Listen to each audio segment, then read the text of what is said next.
আসুন আমাদের গাড়ির নিকট, দেখুন আমাদের মলমগুলো।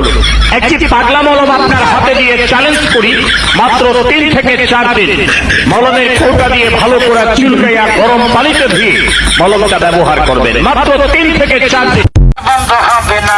টাকা পয়সা হাতের ময়লা, টাকার গরম চলে না। যে কোনো হাতে পায়ে দেবেন 10-20 টাকা বেশি না। আমার সবই আমার বলতে কিছু নাই। আজের কাকা চইলা যাবো, মিথ্যা কথা বলি নাই। এ বিছনায় চাদর বালিশের কভার 3 পিস মশারি, এক ফুলের চাদর হোম ট্যাক্স। বন্ধ হবে না। টাকা পয়সা হাতের ময়লা, টাকার গরম চলে না। যে কোনো হাতে পায়ে দেবেন 10-20 টাকা বেশি না। আমার সবই আমার বলতে কিছু নাই। আজের কাকা চইলা যাবো, মিথ্যা কথা বলি নাই। এ বিছনায় চাদর বালিশের কভার 3 পিস মশারি, এক ফুলের চাদর হোম